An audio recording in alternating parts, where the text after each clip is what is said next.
ప్రభుత్వం చేసే కార్యక్రమాల కన్నా ప్రచార ఆర్భాటం ఎక్కువగా చేసుకుంటోందా? తెలంగాణ కాంగ్రెస్ ఇదే విమర్శలు చేస్తోంది. చారనా కోడికి బారనా మసాలా అని సిఎల్పి నాయకుడు జానారెడ్డి సామెత చెప్తూ మరి ఆయన విమర్శలు చేశారు. ముఖ్యంగా ప్రాజెక్టులకు సంబంధించి రీడిజైన్ల వెనకాల భారీ అవినీతి జరుగుతోందని మొదటి నుంచి కాంగ్రెస్ ఆరోపిస్తోంది. మరోవైపు మల్లన్న సాగర్ వ్యవహారంలో సుప్రీంకోర్టుకు వెళ్లడానికి కాంగ్రెస్ సిద్ధపడుతూ ఉంటే 2 గ్రామాల ముంపు ప్రజలు ఎవరైతే నిర్వాసితులు అంటున్నా వాళ్ళు ముందుకొచ్చి గ్రామాలు భూములు ఇవ్వడానికి సిద్ధపడుతున్నారు. మరి ఈ యాంగిల్ ఎలా చూడాలి? మరోవైపు డిండి పాలమూరు ప్రాజెక్టుకు సంబంధించి రీడిజైన్ ఖచ్చితంగా మరొకసారి పరిగణలోకి తీసుకోవాలని, ప్రాజెక్టుల వెనకాల అవినీతి, ప్రాజెక్టులకి వ్యతిరేకం కాదు కానీ ప్రాజెక్టుల పేరుతో జరుగుతున్న అవినీతికి వ్యతిరేకమని ప్రజా సంఘాలు, ప్రొఫెసర్ కోదండరాం కూడా వ్యాఖ్యానిస్తారు. మరోవైపు జానారెడ్డి, గుత్తా సుఖేందర్ రెడ్డి ఒక కీలకమైన వ్యాఖ్య చేశారు. ఆ 12 మంది వల్లే కాంగ్రెస్ రాష్ట్రంలో ఇవాళ ఈ పరిస్థితికి వచ్చింది అని చెప్పి. మరోవైపు జానారెడ్డి చేసిన వ్యాఖ్యల కారణంగానే పార్టీ వదిలేసి వెళ్లిపోయానని. ఈ అంశాల మీద ఇవాళ లైవ్ షోలో డిస్కస్ చేద్దాం. మనతో పాటు పల్లవి రజనీ కుమార్ గారు, తెలంగాణ తెలుగుదేశం అధికార ప్రతినిధి జాయిన్ అవుతున్నారు. అలాగే పిఎల్ శ్రీనివాస్ గారు, టీఆర్ఎస్ అధికార ప్రతినిధి, కె మహేష్ గారు, టీపీసీసీ అధికార ప్రతినిధి, జోలకంటి రంగారెడ్డి గారు, మాజీ ఎమ్మెల్యే, సిపిఎం సీనియర్ నాయకులు. రైట్, మహేష్ గారు మీతో స్టార్ట్ చేద్దాం. సరే, ప్రభుత్వం మీద విమర్శలు చేస్తున్నారు ప్రాజెక్టులకు సంబంధించి అవినీతిని. అదొక పక్కన పెడితే ప్రభుత్వం చేసే ప్రతి కార్యక్రమం వెనకాల అవినీతి వెతుకుతోందా కాంగ్రెస్ పార్టీ ప్రతిపక్షంగా? సపోజ్ హరితహారం గ్రాండ్ సక్సెస్ అయిందని నిన్న ప్రభుత్వం లేకపోతే జీహెచ్ఎంసీ వర్గాలు చెప్తున్నారు. 25 లక్షలు అనుకుంటే దాదాపు 29 లక్షల వరకు నాటామని. మరి దీని వెనకాల కూడా ప్రచారార్భాటం అని, లేకపోతే కాంగ్రెస్ హయాంలోనే మేము మొక్కలు నాటామని చెప్పుకోవడం ఎంతవరకు కరెక్ట్? అవినీతి యాంగిల్ చూపించడం అంటే ప్రజాస్వామ్యంలో ప్రతిపక్ష పార్టీ యొక్క పాత్ర ఏంటంటే ప్రజాధనం వృధా కాకుండా ప్రభుత్వము నిరంకుశ పోకట్లకు పోకుండా ప్రజాస్వామ్య విలువలు కాపాడేటట్టుగా మనం భవిష్యత్ తరాలకి రాజకీయాలు అందించాలని ఒక ప్రయత్నం చేస్తుంది. రాజ్యాంగం కూడా అదే చెప్తుంది. సో ఆ ప్రయత్నంలో భాగంగానే కాంగ్రెస్ పార్టీ వాళ్ళు చేసేటువంటి దుబారా వ్యవహారాలని ప్రతిసారి ప్రశ్నిస్తూ వస్తూ ఉంది. ఈరోజు జూన్ 2వ తారీఖున మన ఆవిర్భావోత్సవాలు జరగాల్సినటువంటి సందర్భం. ఓ రోజు ముందు ఆ రోజు తర్వాత యాడ్స్ ఎవరన్నా ఇచ్చినారంటే దానికి అర్థం ఉంది. జూన్ 20వ తారీఖు లాస్ట్ జూలై మాసంలో కూడా బంగారు తెలంగాణ అడ్వర్టైజ్మెంట్స్ వస్తున్నాయంటే 100 కోట్ల రూపాయలు మీరు అడ్వర్టైజ్మెంట్ పేరుతో ముఖ్యానికి ఖర్చు పెడుతున్నటువంటి పరిస్థితి. ఎవరి సొమ్ము అది? ప్రజల సొమ్ము. దాన్ని ప్రశ్నించాల్సిన బాధ్యత ప్రధాన ప్రతిపక్ష పార్టీగా కాంగ్రెస్ పార్టీ మీద ఉంది కాబట్టి ప్రశ్నిస్తా ఉంది.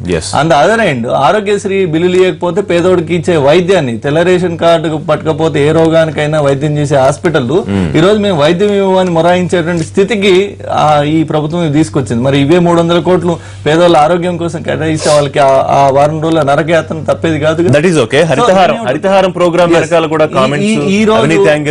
నాటడం అనేది జానారెడ్డి గారు చెప్పినట్టుగా రీడిజైనింగ్ పేరే కానివ్వండి, హరితహారమే కానివ్వండి, ఏదైనా ఒక కార్యక్రమానికి ఒక పేరు పెట్టి ఆ పేరుతోని ప్రాపగండా చేసుకుంటూ పోయే కార్యక్రమే తప్ప దానిలో చిత్తశుద్ధి కనబడతలేదని జానారెడ్డి గారి ఉద్దేశం. అదే చారణ కోడికి బారానా మసాలా అనే సబ్జెక్ట్.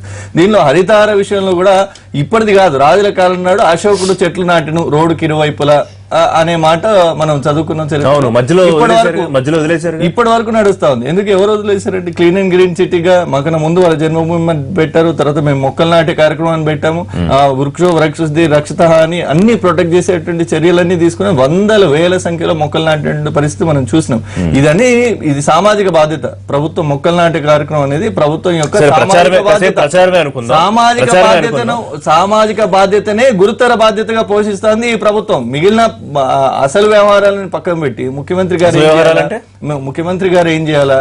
సెక్రటరియట్ కు రావాలా, ఫైళ్లు చూడాలా, ప్రజల సమస్యలు వినాలా, పరిష్కరించాలి. ఇవేమైనా జరుగుతున్నాయా? ఎన్ని రోజులైంది ప్రజలకు ఇంటర్వ్యూ ఇయ్యక? ఎన్ని రోజులైంది? గతంలో వైఎస్ గారు ముఖ్యమంత్రిగా ఉన్నప్పుడు 4 గంటల నుంచి ఊర్లలో నుంచి వచ్చే ప్రజలకు అంశాలు మాట్లాడదాం. శ్రీనివాస్ గారు, నిజంగానే అంటే కార్యక్రమాలు తక్కువ, ప్రచారం ఎక్కువ చందంగా వెళ్తుందా టీఆర్ఎస్? ప్రతిపక్షాలు ముఖ్యంగా కాంగ్రెస్ ఆరోపిస్తున్నట్టు. నేను చెప్పేది కాదు, ప్రజలే కానివ్వండి, మీడియానే కానివ్వండి, ఈ రోజు ప్రజలతో పాటు చేసేటువంటి కార్యక్రమాలు ఇవి. హరితహారం ఎంత బాగా జరిగిందంటే అవి చూసి ఆపోజిషన్ వాళ్ళు కూడా మేము కూడా పాల్గొంటామని ముందుకు రావాల్సింది పోయి ఈ రోజు అందరినీ అవమానపరుస్తా ఉన్నారు. ఈ రోజు ప్రజలందరూ కూడా జానారెడ్డి గారు మొదట్లో అయితే మెచ్చుకున్నారా? మెచ్చుకున్నారా? కార్యక్రమాలు మంచివే, వెతుక్కుంటా ఉన్నారు. పోయినసారి కవర్ల కుంభకోణం పోలీసులకు అత్యాధునిక వాహనాలు ఇవ్వాలనేది మేము ఎవరు ఆబ్జెక్ట్ చేస్తలేము. కానీ దాని వెనక టెండర్లు లేకుండా ఇమాన్స్ కంపెనీ, కేటీఆర్ గారి సొంత కంపెనీ, వెంకయ్యనాయుడు గారి కంపెనీ వాళ్ళ కొడుకు హర్ష టయోటా నుంచి ఎందుకు కొనాలి కార్లు? సో ఇవన్నీ ప్రజల ముందు నేను ఆరోపణ చేస్తే అవినీతి అక్రమాలు దోపిడీ చేసినందుకే కాంగ్రెస్ ను పక్కకు పెట్టారు. ఈ రోజు అవినీతి అక్రమాలు దోపిడీ లేకుండా ప్రజలకు కావాల్సింది ఏంటి అని ఆలోచన చేసి ఈ రోజు చెట్లన్నీ కూడా నిజంగా చెప్పాలంటే ఏ విధంగా మనకు నరికేశారు, ఏ విధంగా ఇది చేశారు మీ ప్రభుత్వాలు అందరికి తెలుసు. ఇప్పుడు ఏంటంటే హరితహారం వల్ల ఈ రోజు 45 లక్షలు ఒక సంవత్సరానికి అని చెప్పేసి 230 కోట్లు పెట్టాలని చెప్పేసి డిసైడ్ చేసేసి దీంట్లో ఎవరో ముఖ్యమంత్రి కాదు, ఇంక్లూడింగ్ గవర్నరే కానివ్వండి, ప్రజలందరినీ కూడా ఎప్పుడైనా చూసారా కాంగ్రెస్ ప్రభుత్వంలో ఈ రోజు ఇంత స్పందన వచ్చి ఇంత మంది పాల్గొని ఈ విధంగా ముందుకు వచ్చి ప్రతి ఒక్కరు కూడా ఇండ్లలో పెట్టుకుంటున్నారు, వాళ్ళ ఫామ్ హౌస్ లలో పెట్టుకుంటున్నారు. ప్రజలందరూ కూడా మేము చెట్లు పెడతాం. ప్రోగ్రామ్ వెనకాల జరుగుతున్న అవినీతి హరితహారం కానివ్వండి, లేకపోతే మిషన్ భగీరథ కానివ్వండి, అధికారంలో ఉన్నటువంటి ప్రభుత్వము అవినీతి అంటే వాళ్ళు ఏం చేసిండ్రు, ఎందుకు పక్కకు పెట్టారో వాళ్ళు ఒకసారి ఆలోచన చేసుకోవాలి. అవినీతి ఎక్కడెక్కడ జరుగుతుంది, ఏ ప్రాజెక్టులో జరిగింది వాళ్ళకి బాగా తెలుసు. ఇక్కడ ఏంటంటే అవినీతి లేనటువంటి ప్రభుత్వాన్ని నడిపిస్తానని చెప్పేసి కేసీఆర్ గారు ఒక ఛాలెంజ్ గా నడిపిస్తా ఉన్నారు. ఈ రోజు వారు చేసేటువంటి కార్యక్రమాలు ఈ రోజు ప్రజల ముందుకు వెళ్తా ఉన్నాయి.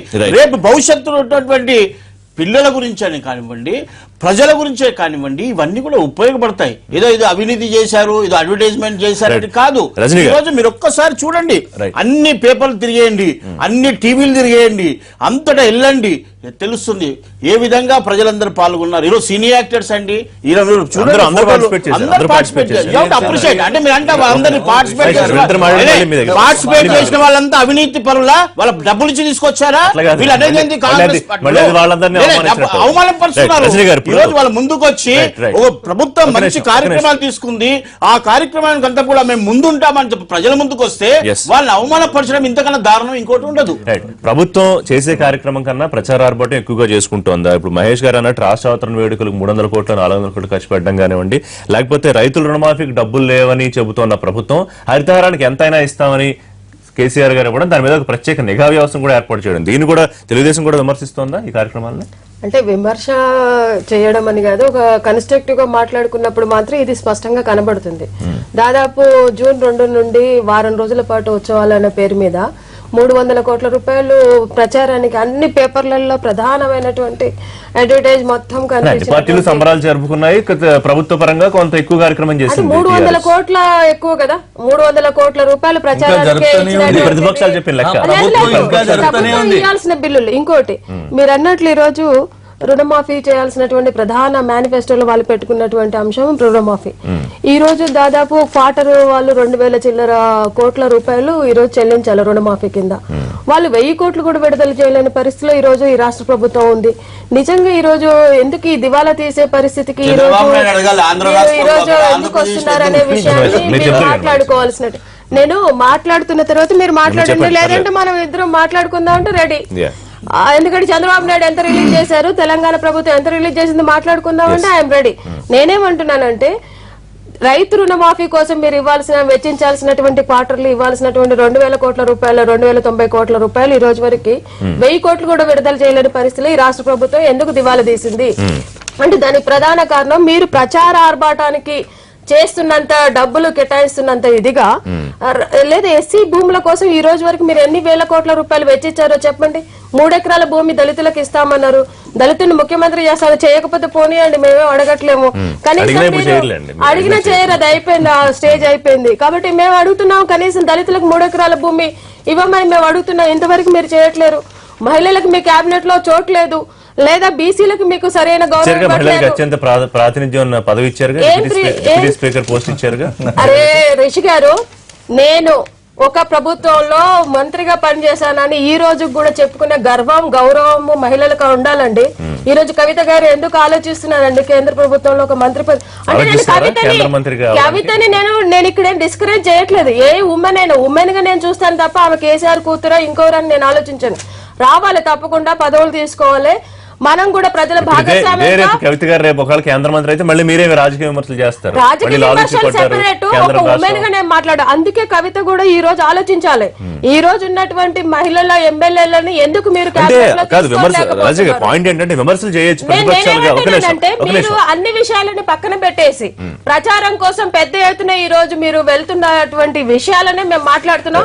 ఇంకోటి, ప్రజలకు చేరాల్సినటువంటి అన్ని రకాలైనటువంటి ఈ రోజు ఎన్ని ఇబ్బందులు పడుతున్నారు ఈ రాష్ట్ర ప్రభుత్వం, ఈ రాష్ట్ర ప్రభుత్వంలో ఉన్నటువంటి ప్రజలు, వాళ్ళ గురించి మీరు ఎందుకు ఆలోచించట్లేరు? ఆ రకంగా మీరు ఎందుకు ముందుకు పోవట్లేదు అనే విషయం మీదనే మేమందరం అడుగుతున్నాం. రంగారెడ్డి గారు, విమర్శలు చేయడం లేకపోతే ప్రజల పక్షాన పోరాడడం అని ప్రతిపక్షాలు ఖచ్చితంగా చేయాల్సిన పని. కానీ ప్రతిదాన్ని వెనకాల విమర్శ వెతకడం లేకపోతే ప్రతిదాని వెనకాల అవినీతి కోణం వెతకడం కరెక్టేనా? అంటే ప్రభుత్వం ఈ 2 ఏళ్లలో ఒక్క మంచి పని కూడా చేయలేదా? ప్రతిపక్షం కాబట్టి ఆ మాట అనాలా? ఇప్పుడు ఈ హరితహారం పేరుతోటి కోట్లాది మొక్కలు నాటడానికి ప్రభుత్వం ప్రయత్నం చేస్తూ ఉంది. అయితే ఈ ప్రభుత్వం కూడా ఒక ఆలోచన చేయాలి. ఈ 2 సంవత్సరాల్లో పోయిన సంవత్సరం పెట్టినటువంటి మొక్కలు ఈ సంవత్సరం వచ్చేసరికి ఎన్ని మొక్కల్ని మనం బతికించగలిగాం? మొక్కలు నాటడం అనేది ప్రధానం కాదు, వాటిని సంరక్షించడం పెంచడం అనేది ముఖ్యం. ఇప్పుడు దశాబ్దాల కాలం నుంచి మనం చూస్తూ ఉన్నాం, ప్రతి సంవత్సరం కూడా వందల వేల కోట్ల రూపాయలు ఖర్చు పెడతా ఉన్నారు. నర్సరీలు పెంచడం కొరకు కానివ్వండి, మొక్కలు నాటే కార్యక్రమం కానివ్వండి. చివరికి వచ్చేసరికి ఏంటంటే దాంట్లో 20%, 10% కూడా ఇవాళ అవన్నీ కూడా మళ్ళీ వాటిని పెంచి బతికించినటువంటి పరిస్థితి లేదు. ప్రధానంగా ఇవాళ అడవులు మొత్తం కూడా అంతరించిపోతా ఉన్నాయి. అడవుల్లో మొక్కలు నాటుతూ ఉన్నారు. ఆ అడవుల్లో నాటేటువంటి మొక్కలను కూడా కాపాడగలుగుతున్నారా? అడవులు మొత్తం కూడా చాలా వరకు ఏంటంటే పెద్ద పెద్ద చెట్లను మొత్తం కూడా. కానీ ఈ ఫేజ్ లో పెద్ద విమర్శలు చేయడానికి అవకాశం లేదేమో నేను అనుకుంటున్నాను. ఎందుకంటే దానికి ఒక ప్రత్యేకమైన నిఘా పెడతామని ముఖ్యమంత్రి ఇప్పుడు అంటే పోయిన సంవత్సరం కూడా వీళ్ళు పెట్టారు ఈ ప్రభుత్వమే. పోయిన సంవత్సరం పెట్టినటువంటి మొక్కలను ఈ సంవత్సరం వరకు ఎంతవరకు బతికించామనేది ఎప్పుడు రివ్యూ చేశారా?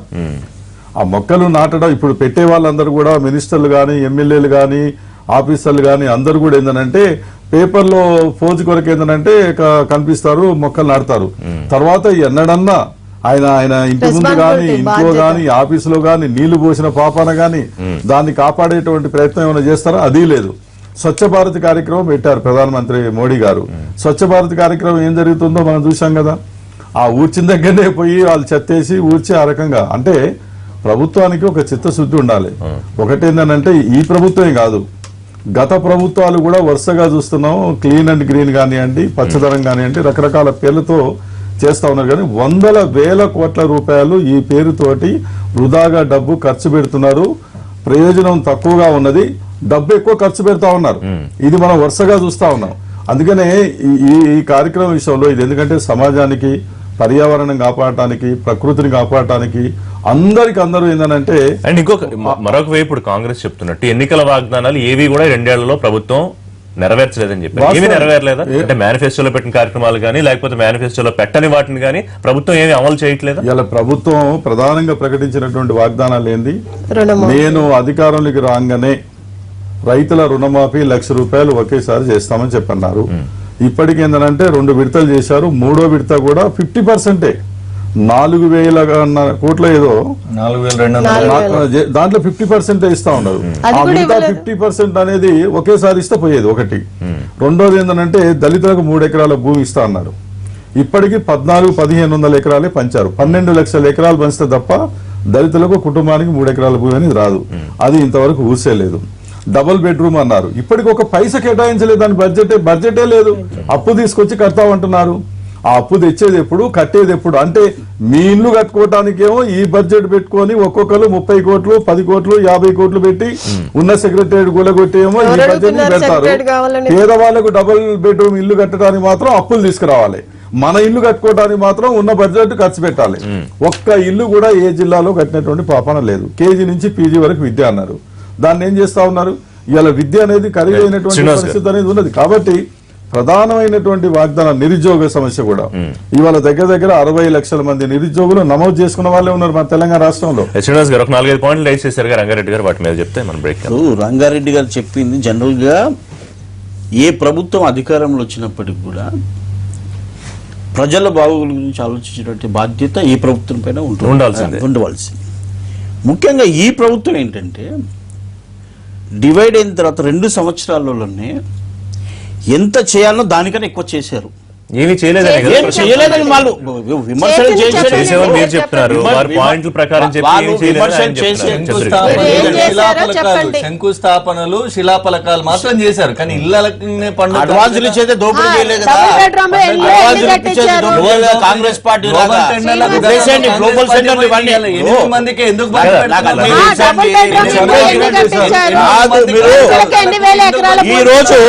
ఈ రోజు తెలంగాణ ప్రభుత్వం అధికారంలో వచ్చిన తర్వాత కేసీఆర్ గారి నాయకత్వంలో ప్రజలందరూ కూడా వినండి మీరు ఇక్కడ ఈ రోజు నేను చెప్తున్నాండి, నేను హైదరాబాద్ వాసులు పక్క.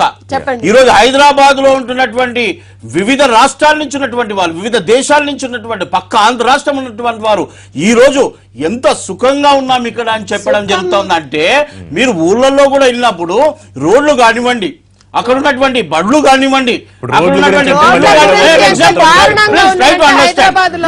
ఈ రోజు నీరు విషయంలో కానివ్వండి, లాండ్ ఆర్డర్ విషయంలో కానివ్వండి, మహిళలు చేస్తున్నారు. గుంతలు పూడ్చి శిలాఫలకాలు పెట్టుకునే గుంతలు చేసింది మీరు ఈ రోజు 2 సంవత్సరాలు రండి వెళ్దాం రండి. ఈ రోజు చేసినటువంటి అభివృద్ధి తెలుగుదేశం పార్టీ చేశారా, కాంగ్రెస్ పార్టీ చేశారా?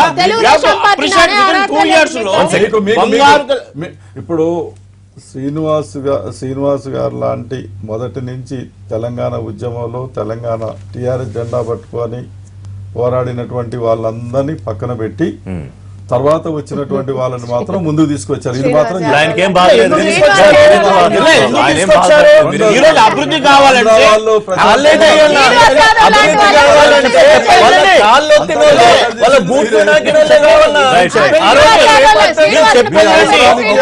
ఈ రోజు వాళ్ళందరూ వచ్చి ఎందుకండి చంద్రబాబు నాయుడు గారిని చీగొట్టి, లేకపోతే కాంగ్రెస్ పార్టీని చీగొట్టి ఈ రోజు బంగారు తెలంగాణలో కేసీఆర్ చేసేటువంటి అభివృద్ధి కార్యక్రమంలో మేము కూడా పాలు పంచుకోవాలని రావడం జరిగింది. కాబట్టి అక్కడ ఉన్నటువంటి అన్యాయాలు, అక్కడ ఉన్నటువంటి అక్రమాలు, అక్కడ చేసినటువంటి దోపిడీలు ఇవన్నీ మానుకోవాలంటే, ప్రజలలో ఉండాలంటే, ప్రజలు మేలు చేయాలంటే తెలంగాణ చేయాలంటే వేరే పార్టీ లేదని వచ్చారు. బంగారు తెలంగాణ కోసం అభివృద్ధి కోసం వచ్చాను మీరు చెప్తే అమ్ముడిపోయారని ప్రతిపక్షాలు అంటున్నాయి. అలాగే గుత్తా సుఖేందర్ రెడ్డి కామెంట్ చేశారు, మరి ఆ 12 మంది వల్లే కాంగ్రెస్ ఇవాళ ఈ పరిస్థితిలో ఉంది రాష్ట్రం. దాని గురించి చర్చిద్దాం. అలాగే మల్లన్న సాగర్ ముంపు నిర్వాసితులు గ్రామాలు భూములు ఇవ్వడానికి ముందుకు వచ్చారు. మరోవైపు ఇదే అంశం మీద సుప్రీంకోర్టుకు వెళ్ళడానికి కాంగ్రెస్ సిద్ధం అవుతోంది.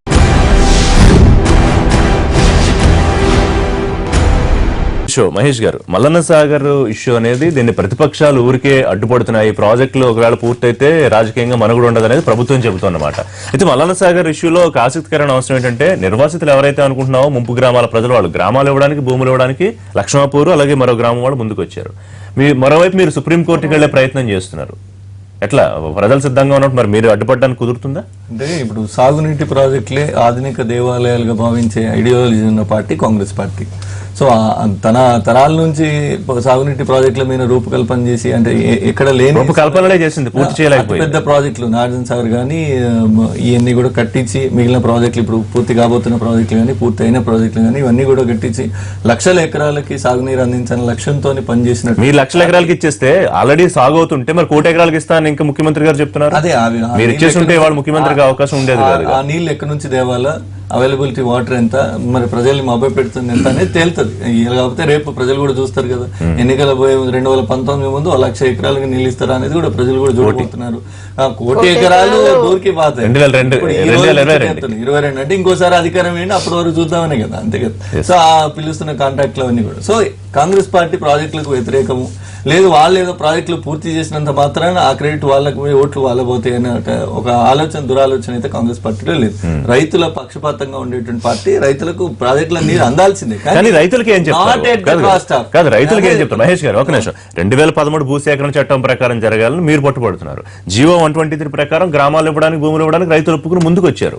నేను అదే అంటున్నాను సార్. ఇప్పుడు రైతుల పక్షపాతంగా ఉన్నటువంటి పార్టీ రైతులకు సాగునీరు ఇస్తామంటే కాదన్నది కాంగ్రెస్ పార్టీ. కానీ రైతులకు కొంతమందికి నీరు ఇవ్వడం కోసం ఇంకొంతమంది నీళ్లలో ముంచే ప్రయత్నం చేస్తున్నారు చూడు, దాన్ని కాంగ్రెస్ పార్టీ ఆబ్జెక్ట్ చేస్తుంది. దాని తర్వాత మీరు అన్నట్టుగా 2013 చట్టమా ఈ 420 జీవో తీసుకొచ్చారు కదా, 120 జీవో, దానికి మీరు 420 అని పేరు పెట్టారు. 420 జీవో 123. సో దాన్ని ప్రకారం సేకరణ చేస్తారనే విషయంలో చాలా చర్చ జరిగింది. తెలంగాణ మేధావి వర్గం వచ్చింది, ప్రతిపక్షాలు వచ్చినాయి, అక్కడ ఉన్న ప్రజానీకం వచ్చింది, పెద్ద ఎత్తున చర్చ జరిగింది. సరే చివరాఖరికి వీళ్ళందరూ కలిసి ప్రభుత్వం మెడల్ వంచగలిగినారు. హైకోర్టులో ప్రభుత్వం ఒప్పుకుంది, మేము 2013 చట్టాన్ని కూడా అమలు చేస్తాము తూచా తప్పకుండా. ఆ చట్టం అమలు చేయటం అంటే కేవలం వీళ్ళు 123 జీవోలో వీళ్ళు పరిహారం వరకే పరిమితమై మాట్లాడుతున్నారు. చట్టం ఏం చెప్తా ఉంది? పరిహారంతో పాటు రిహాబిలిటేషన్ తో పాటు అక్కడ ఉన్న సోషల్ ఇంపాక్ట్ అసెస్మెంట్, ముంపు అంత అవసరమా కాదన్న చర్చ కూడా జరగాల్సిన అవసరం ఉందని చట్టం చెప్తా ఉంది. దానికి ఏదో ఒకటి తీసుకురావాలి కాబట్టి ఇదంతా ఉన్నదే. ఇప్పుడు ఏదో నేను రైట్ ఎగ్జాంపుల్ చెప్తున్నా, మల్లన్న సాగర్ కు సంబంధించి వర్కౌట్ అయ్యే ఎగ్జాంపుల్ చెప్తున్నా. ఖమ్మంలో ఒక చిన్న తండా ఉంటుంది. ఖమ్మం బై ఎలక్షన్ జరిగినాయి కదా, మన తలసాని తుమ్మల గారు గెలిచినటువంటి శాసన నియోజకవర్గం. దాంట్లో పాలేరు నియోజకవర్గంలో ఒక గ్రామం ఉంటుంది, దాంట్లో 100 ఓట్లు ఉండవు ఒక తాండాలో. ఆ తాండాలో ఒక 10 మందిని పట్టుకొని వచ్చి ఒక తీర్మానం రాసుకొని ఆ పేపర్కి ఇచ్చుకొని ఒక గ్రామం మొత్తం ఏకమొత్తంగా ఇప్పుడు ఈ గ్రామాలు కూడా టిఆర్ఎస్ కి పట్టం కడుతున్నాయని ప్రచారం చేసుకున్నది టిఆర్ఎస్ పార్టీ. అంత నీచానికి దిగజారినటువంటి పార్టీ ఈ రోజు మల్లన్న సాగర్ విషయంలో నిన్న ఇవాళ చూస్తున్నారు. సోలిపేట లింగయ్య గారు, రామలింగారెడ్డి గారు ఆ దుబ్బాక కాన్స్టిట్యూన్స్ లో తిరగడం నిన్న మొన్న చూస్తున్నాం మనం. అంతకు ముందు అడుగు పెట్టలేని పరిస్థితిలో ఉండే మీరు చూసిండ్రు. 2 నెలల నుంచి అక్కడ ఎమ్మెల్యే లేడు. ఎమ్మెల్యే ఎక్కడ అని ఫిర్యాదులు చేసిర్రు అక్కడ ఉన్న తహసీల్దార్ కు, ఎస్ఐకి, వీళ్ళందరూ కూడా. ఎందుకంటే వాళ్ళ ఓట్లతో ఎమ్మెల్యే అయినటువంటి వ్యక్తి నిన్న ఎందుకు ప్రత్యక్షమైండు? అక్కడ ఉన్న వాళ్ళ కొంతమంది తాబేదారులు ఉంటారు, ఖచ్చితంగా ప్రతి పార్టీకి కొంతమంది కార్యకర్తలు, వాళ్ళ ద్వారా వ్యవహారం నడిపే కార్యక్రమం తప్ప అక్కడున్న ప్రజలు దీన్ని హర్షిస్తారని నేను అనుకుంటున్నాను. ఒకటి.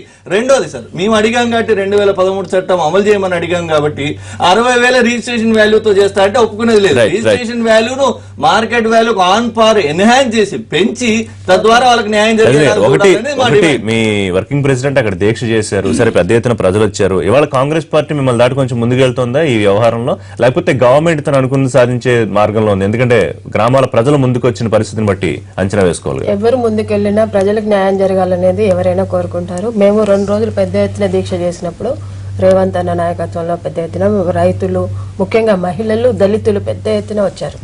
ఇప్పుడు మీ పార్టీ వాళ్ళే రాలేదు, మా పార్టీ వాళ్ళు కూడా వచ్చారు, అందరూ వచ్చారు పెద్ద ఎత్తున. మా పార్టీ వాళ్ళు రాకపోతే చేసిందే ఏం కదండి. మా పార్టీ రేవంత్ రెడ్డి గారు చేశారు, కానీ చాలా మంది పెద్దలు సీనియర్లు రాలేదు. ఒక్కొక్కరు ఆట అని అక్కడనే వెళ్ళిపోయి ఉన్నారు కాబట్టి రాలేదు. అంత మాత్రం చేత కాదు. అంటే ఇక్కడ ఇష్యూ చాలా సీరియస్ ఇష్యూ. ఎవరున్నది వెళ్ళామన్నది ముఖ్యం కాదు. ఆ ఇష్యూని ప్రభుత్వం దృష్టికి తీసుకెళ్ళి ఇష్యూ సీరియస్నెస్ ని తమకు అనుకూలంగా మార్చుకోవాలనుకున్న రాజకీయ పార్టీలకు అవకాశం ఇవ్వకుండా ప్రభుత్వం అనుకూలంగా మలుచుకుంటుందా? దాని సంకేతమే గ్రామాలు ముందుకు రావడం. రిషి గారు, ఇప్పుడు మనము ఈడేం చేశారు, 14 గ్రామాలు ముంపు గ్రామాలండి. ఆ ముంపు గ్రామాలలో ఎక్కువ భూములు కోల్పోతున్నారు దళితులు, చాలా పెద్ద ఎత్తున భూములు కోల్పోతున్నారు. వాళ్ళకి ఈ రోజు 2013 చట్టం ప్రకారం అయితే ఉన్న మార్కెట్ రేటుకి 4 టైమ్స్ ఇవ్వాలనే చెప్పేసి స్పష్టంగా ఉంది. ఆ లెక్కన ఇచ్చినప్పుడు దాదాపు వాళ్ళకి 15 నుండి 20 లక్షల మధ్యలో ఇవ్వాల్సిన బాధ్యత ప్రభుత్వం లెక్క 2,40,000 అవుతుంది. 60,000 4 టైమ్స్ ఇవ్వాలి. మార్కెట్ వాల్యూ ఇది గవర్నమెంట్ వాల్యూ కాదు, మార్కెట్ వాల్యూకి 4 టైమ్స్ ఇవ్వాలని చెప్పేసి 2012లోనే వేరే అక్కడ చూసినప్పుడు. కానీ పాయింట్ ఏంటంటే వాళ్ళకి పాయింట్ ఏంటంటే సేమ్ అలాంటి గ్రామం ఒకటి నిర్మించి ఇవ్వడము, ఆ రిజర్వాయర్ లో వాళ్ళకి చేపలు పట్టుకునే అవకాశం ఇవ్వడము, 5,80,000 ఇల్లు కట్టడం, దీనికి ఒప్పుకుని 2 గ్రామాల ప్రజలు ముందుకు వచ్చారు. మరి 14 విలేజ్లకు సంబంధించిన నాయకుల దగ్గరికి లేదా రైతుల దగ్గరికి ఎందుకు పోలేకపోతున్నారు? మరి గ్రామాల ప్రజలు ఇది ఎందుకు అడగట్లేదు? వాళ్ళు 120 ప్రకారం వచ్చింది హరీష్ రావు గారి దగ్గర కానీ రామలింగారెడ్డి దగ్గర కానీ వాళ్ళ నాయకులు వాళ్ళ కార్యకర్తలు వస్తే మొత్తం రైతులంతా వచ్చినట్ల. నిన్న మీరు లేదు రిషి గారు, నిన్న పెద్ద ఎత్తున మహిళలు పెద్ద ఎత్తున ఎవరైతే భూములు ఇచ్చారో, రేపు ఈ రోజు మనం చూస్తాం సాయంత్రానికి న్యూస్, మహిళలు పెద్ద ఎత్తున వెళ్ళి ఎవరైతే భూములు ఇచ్చారో మాకు న్యాయం జరిగినప్పుడు మీరు ఎట్లా ఇస్తారని చెప్పి ఆ పరిస్థితి తీసుకొచ్చుకుంటున్నారు ఈ ప్రభుత్వం. తెలంగాణ రాష్ట్రంలో ప్రాజెక్టులు నిర్మాణం చేస్తున్నప్పుడు ప్రతిపక్షాలు కానీ ప్రజలు కానీ ఎవరు వ్యతిరేకం కాదు. ఎవరన్నా వ్యతిరేకిస్తే వాళ్ళ మనుగడ లేకుండా పోతున్నారు. ఇప్పుడు దట్టు వెంకయ్యనాయుడు గారు చాలా సందర్భాల్లో చెప్పినట్టు గుర్తు చేస్తున్నారు. ఇప్పుడు భూములవే లేకపోతే భూములవే కాకుండా ఆకాశంలో కడతామా అని అడుగుతారు ఆయన. ఎయిర్పోర్ట్లు కానీ లేకపోతే ప్రాజెక్టులు కానీ భూమి కావాలిగా. రాజధాని పేరుతో 33,000 ఎకరాలు, ఎయిర్పోర్ట్ పేరుతో 6,500 ఎకరాలు సేకరించే ప్రయత్నం చేశారు బాబు గారు. అంటే నేను భూమి కోసం రేవంత్ రెడ్డిని అక్కడ పోయి చేయమను. రేవంత్ రెడ్డిని అక్కడ పోయి కోట్ చేశాను అంతే. ఆయన మాట నేను కోట్ చేశాను. భూమి ఎందుకు కావాలి? ఒక ప్రాజెక్టు కొత్తగా కడుతున్నప్పుడు అధికారంలో ఎవరున్నా కూడా వాళ్ళ జాగిరి కాదు అది. ఒక ప్రాజెక్టు కడుతున్నప్పుడు అధికార పార్టీకి ఒక ఆలోచన ఉండాలి. ముందు ప్రతిపక్షాలను సంప్రదించుకోవాలి. ప్రతిపక్షాలని సాటిస్ఫై చేయాలి. సాటిస్ఫై చేయటం కాదు, ఇది మేము ఈ ప్రాజెక్టు టేకప్ చేస్తున్నాం, ఇది మన రాష్ట్రానికి, సమాజానికి, ప్రజలకు ఎంతో ఉపయోగం, మీరు కూడా సహకరించండి, మీ సలహాలు ఏందో చెప్పండి అని చెప్పి అందరి యొక్క ఆమోదంతో ముందుకు పోవాలి. ఒకటి. రెండోది ఏంటంటే ఇప్పుడు ఈ మల్లన్న సాగర్ ప్రాజెక్టు విషయంలో ఒక నిమిషం అండి, ఎవ్వరూ ప్రతిపక్షాల ముందు ఇన్వాల్వ్ కాలే. వాళ్ళంతటా వాళ్ళే.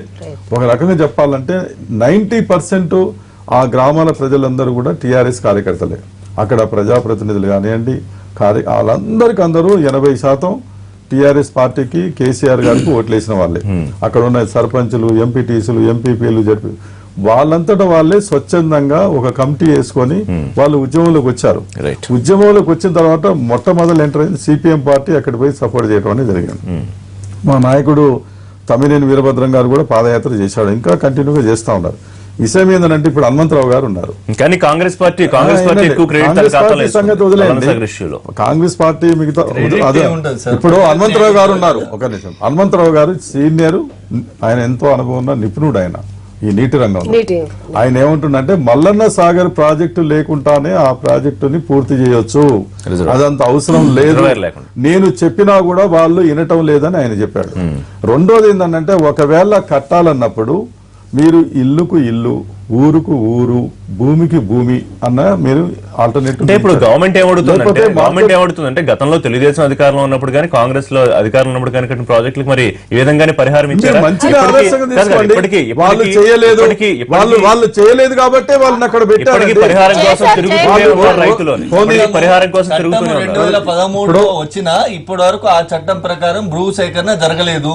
పార్లమెంటు వాళ్ళు చేయలేదు కాబట్టి వాళ్ళని అక్కడ పెట్టారు. రెండు ఇష్యూస్, ప్రజల కొరకే కదా చేసేది. లాస్ట్ పాయింట్ ఏంటంటే ప్రజల కొరకే మీరు ప్రాజెక్టులు కట్టేది, ప్రజల డబ్బే వాళ్ళకి ఇవ్వమని అంటున్నావు, నీ డబ్బు కాదు కదా.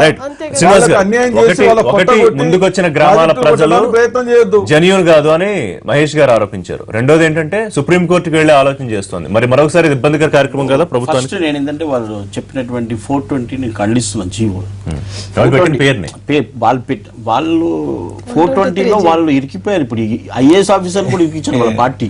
ఇప్పుడు 420లో ఇప్పుడు కూడా ఇరిగేషన్ లో కానీ కాంగ్రెస్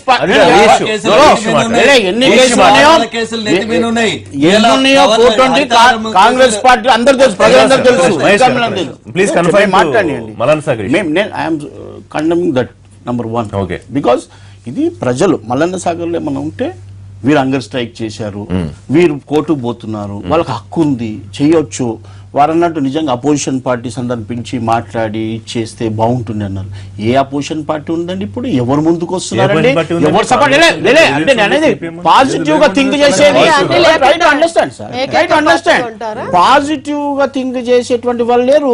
ఎప్పుడైతే తెలంగాణ ఏర్పడిందో అప్పటి నుంచి ఇదే ఈ బంగారు తెలంగాణ, దోపిడీ తెలంగాణ మాట్లాడుతున్నారు తప్ప ఈ రోజు ఇక్కడనే కాదు, అక్కడ విడిపోయినటువంటి ముఖ్యమంత్రి కూడా అక్కడ ముఖ్యమంత్రి ఉండి ఇక్కడ అడ్డుపడుతున్నాడు ప్రతి విషయంలో. ఇలా మల్లన్న సాగర్ విషయంలో లక్ష్మాపురం గ్రామం వాళ్ళందరూ కూడా మేము ప్రతిదానికి ఊరుకోకపోతే ఏం చేస్తారండి?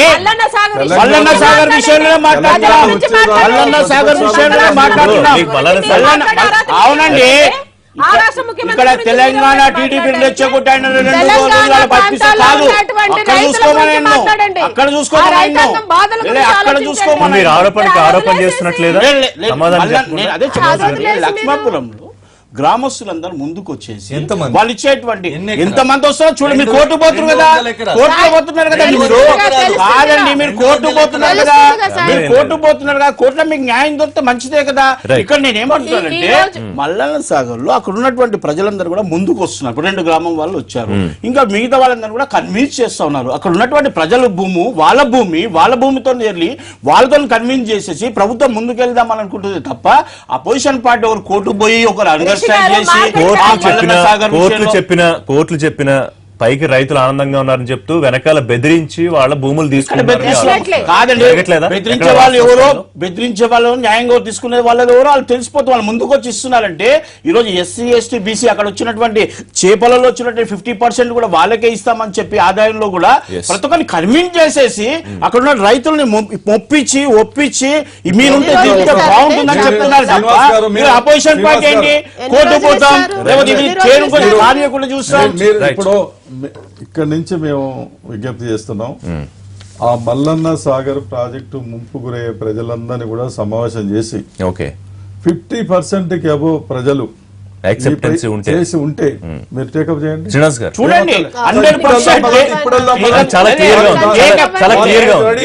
మల్లన్న సాగర్ లో టేకప్ చేయాలంటే 50% లేకపోతే ఎవరు చేస్తారు? మీ ప్రభుత్వం చేయరు, మీ ప్రభుత్వం చేయరు. 50% లేకపోతే మీరు అదే కన్విన్స్ చేసి వాళ్ళతో మాట్లాడి వాళ్ళని ఒప్పించి మంచి అదే అన్ని విషయాలు చెప్పేసి వాళ్ళు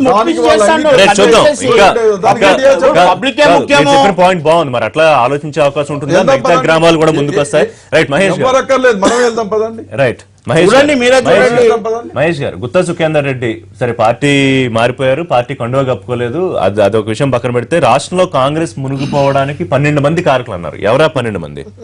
ఇవాళ తెలంగాణలో కాంగ్రెస్ ఈ పరిస్థితికి రావడానికి 12 మంది ఎవరికి వాళ్ళ ముఖ్యమంత్రి అభ్యర్థులు అని చెప్పుకుంటారు కానీ అందులో కొంతమంది డిపాజిట్లు కూడా రాలేదని. అంటే గుత్తా సుఖేందర్ రెడ్డి గారు కొంత ఏమంటారు పార్టీ మారే టైంలో విమర్శలు చేయటం అనేది ఆయన కానవైతే. గతంలో టీడీపీ నుంచి కాంగ్రెస్కి వచ్చేటప్పుడు చంద్రబాబు చెప్పింది వినడు, ప్రపంచ బ్యాంకు తొత్తని తిట్టినటువంటి వ్యక్తి ఈ రోజు కాంగ్రెస్ నుంచి టీఆర్ఎస్ పోయినంత మాత్రం ఇక్కడ ముఖ్యమంత్రి అభ్యర్థులు ఆయన కూడా మొన్నటిదాకా ముఖ్యమంత్రి అభ్యర్థి అని అనుకుని తిరిగాడు, ఆయన కూడా అనుకుని తిరిగాడు. అధిష్టానం గుత్తా అని పిలిచేంత సన్నిహితం ఉన్నటువంటి వ్యక్తి. సరే ఆయన అధిష్టానం ఇచ్చిన గౌరవాన్ని ఆయన నిలుపుకోలేకపోయాడు. దానికి వాళ్ళకు సంబంధించిన కుటుంబ సభ్యులకు వచ్చిన కాంట్రాక్ట్లే నిదర్శనం. వాటికి దాదాపు 800 కోట్ల కాంట్రాక్ట్లు వచ్చినాయి అన్నట్టుగా సమాచారం. అది వస్తుంది ప్రజల్లోకి, ఇయ్యాలి కాకపోయినా రేపు వస్తుంది. ఆయన ఇలాకాలో పోయి నల్గొండలో కాంగ్రెస్ పార్టీ సభ పెడితే గ్రామ స్థాయి కార్యకర్తలు కూడా బూతు పురాణంతో మొదలుపెట్టినటువంటి పరిస్థితి. అంటే సుఖేందర్ రెడ్డికి ఎందుకు ఇచ్చారు మీరు ఆ రోజు టికెట్ అనేటువంటి పార్టీని ప్రశ్నిస్తున్నటువంటి పరిస్థితి. అంటే అంత వ్యతిరేకత వచ్చింది. ఆయన చెప్పిన మాటలో ఒకటైతే వాస్తవం లెక్కకు మించి సీఎం అభ్యర్థులు ఉన్నారు కానీ పార్టీని గెలిపించలేకపోయారు అనేది కరెక్టేనా? 12 మంది కాదండి, 100 మంది ఉన్నారు సీఎం అభ్యర్థులు. 120 ఏళ్ళ చరిత్ర ఉంది. 120 మంది సీఎం అభ్యర్థులు కాగలిగే అర్హతలు ఉన్నటువంటి వ్యక్తులు ఉన్నారు. అవకాశం వచ్చిన వాళ్ళు సీఎం అవుతారు. కానీ పార్టీని ఎంతమంది కాపాడుతున్నారు అనేది విజ్ఞానవంతులు ఉన్నారు, మేధావులు ఉన్నారు, టెక్నీషియన్స్ ఉన్నారు, అంటే టెక్నికల్ నాలెడ్జ్ ఉన్న వాళ్ళు ఉన్నారు. ప్రతి ఒక్కరు కాంగ్రెస్ పార్టీలో సీఎం కి అభ్యర్థిత్వం కలిగినటువంటి వ్యక్తులు 120 మంది ఉన్నారు. అవకాశం ఒక్కరికి వస్తుంది. నాయకుడు ఒకడే ఉంటాడు, నడిపించే నాయకుడు ఒకడే ఉంటాడు. మాకు నాయకుడు సోనియా గాంధీ గారు, మాకు నాయకుడు రాష్ట్ర కాంగ్రెస్ జాతీయ పార్టీకి రాష్ట్ర నాయకత్వాన్ని ఇచ్చే ప్రయారిటీస్ తక్కువ ఉంటాయి. సరే వైఎస్ రెజిమ్ లో కొంత వ్యక్తిగతంగా ఎక్స్పోజర్ జరిగింది కాబట్టి ఇప్పుడు ఈ రోజు మనకు వైఎస్ లాంటి నాయకుడు లేదంటే ఒక పార్టీ మారిపోయినా ఆవేదన పడుతున్నారు, వీళ్ళందరూ కలిసి పార్టీని ముంచేస్తున్నారు అనే బాధపడే ధోరణి. ఆయన అంత ఆవేదన అంత చిత్తశుద్ధి ఉన్న ఆయన రాజీనామా చేసి రమ్మనండి, రాజీనామా చేసి ప్రజల్లో పోమ్మనండి. ఆయన ఆవేదన, ఆయన చెప్పిన మాటలు అక్కడ ప్రజలు విశ్వసిస్తే, ఆయన కోటేసి గెలిపిస్తే అప్పుడు మనం ఆయన మాటల్ని నమ్ముదాం. బాగుండేది ఆ డజన్ మంది మనకే వదిలేసినట్టారా పేర్లు కౌంట్ చేసిన ఎవరనేది 12 మంది తెలుస్తుంది. ఇప్పుడు ఎందుకంటే ఆ పార్టీలో ఉన్నాడు కాబట్టి ఇంటర్నల్ గా ఏంటనేది ఆ డజన్ పేర్లు ఆయన బయట పెడితే మంచిది. రెండోది ఏంటంటే ఆయన పార్టీ మారినప్పుడల్లా, ఆయన ఆ పార్టీలు ఉన్నప్పుడేమో గొప్ప పార్టీ గొప్ప నాయకులు అంటారు, పార్టీ మారినప్పుడల్లా అవతల వాళ్ళు చెడ్డ వాళ్ళని చెప్పేసి ఒక ప్యాషన్ అయిపోయింది. ఏదన్నా అవకాశవాద రాజకీయాలు అవలంబించేటువంటి వాళ్ళు ఒక పార్టీ విడిపోయి ఇంకో పార్టీలో చేరుతున్నప్పుడు ఈ రకంగానే వ్యాఖ్యానాలు చేస్తారు. ఏదన్నా ఆ కాంగ్రెస్ పార్టీలో ఆ డజన్ మంది ముంచిందనంటే ఆ డజన్ మంది పేర్లు కూడా చెప్తే సమాజానికి క్లారిటీ వచ్చిండేది. రజనీ గారు అంటే సుఖేందర్ రెడ్డి గారు చాలా పెద్ద నాయకుడు అని మేము మా పార్టీలో ఉన్నప్పుడు అనుకున్నది, కానీ తర్వాత ఆయన ఇప్పుడు పెద్ద నాయకుడిగా ఎంపీ ఆయన ఏ రకంగా పెద్ద నాయకుడు అంటే పార్టీలు మారడంలో పెద్ద నాయకుడిగా ఈ రోజు ప్రజలు గుర్తిస్తున్నారు ఆయన తప్ప కాంగ్రెస్ పార్టీ మునిగిపోతున్న పడవని నిజంగా ఈ మారిపోయిందని రోజు ఆయన చెప్తున్నారు. పెద్ద నాయకుడే అనుకుంటే ఇట్లాంటి నిజంగా కూడా మించిపోతే మనకి ఏం చేస్తారు? నిజంగా పెద్ద నాయకుడు అనుకుంటే ఈ రోజు రాజీనామా ఉత్తర చేసి నాయకులతోనే కదా మళ్ళీ ఒకసారి ఎంపీగా ఎన్నికై వచ్చి ఉంటే నిజంగా గుత్తా సుఖేందర్ రెడ్డి గారు చాలా పెద్ద నాయకుడు అని ప్రజలందరూ గుర్తిస్తారు.